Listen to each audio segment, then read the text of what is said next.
జై శ్రీరామ్ అందరికీ. రోజు రోజు సమాజం మరీ దారుణంగా తయారవుతుంది. కొన్ని న్యూస్లు ఉంటే అవి చెప్పడానికి కూడా నాకు మాట రావట్లేదు, కాబట్టి చెప్పదలుచుకోలేదు.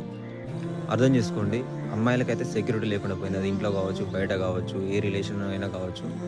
లేకుండా పోతే మీరు రోజు న్యూస్లు చూస్తున్నారా, నేను నోటితో చదవదలుచుకోలేదు.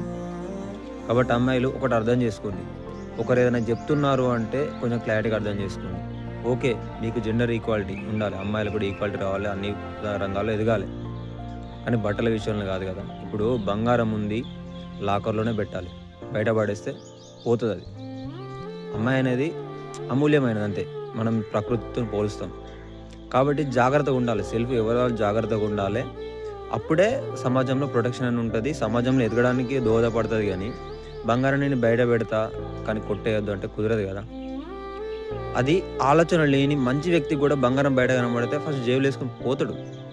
వేరేటోళ్ళది కదా అని తీసుకొచ్చి తను సేఫ్గా ఆడనే ఉంచాలని వదిలేసి వెళ్ళాడు ఎవరు.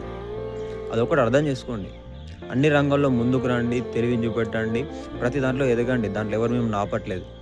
కొంచెం ఏంటంటే సెల్ఫ్గా మేము ఎలా ఉండాలి, మమ్మల్ని మేము ఎలా ప్రొటెక్షన్ చేసుకోవాలనేది ఒకటి మాత్రం ఆలోచించి ముందేయండి. ఏదైనా చెప్పగానే జెండర్ ఈక్వాలిటీ అది ఇది అని ముందుకు వస్తున్నారు. కానీ ఫస్ట్ ప్రొటెక్ట్ చేసుకోవాల్సిన బాధ్యత మీది. ప్రొటెక్ట్ చేసుకోకుండా బయట బంగారాన్ని రోడ్డు మీద పడేసి అక్కడనే ఉండాలి, ఎవడు ముట్టద్దంటే ఎంత మంచోడని ముట్టడు. అండ్ మైండ్ అనేది మంచి వాంది కూడా ఖరాబ్ అయిపోతుంది. దాని బంగారాన్ని జేబులు వేసుకొని వెళ్ళిపోతాడు తప్ప నాడు వదిలేసి వెళ్తాను వెళ్ళడు. నేను చెప్పాల్సించుకున్నది.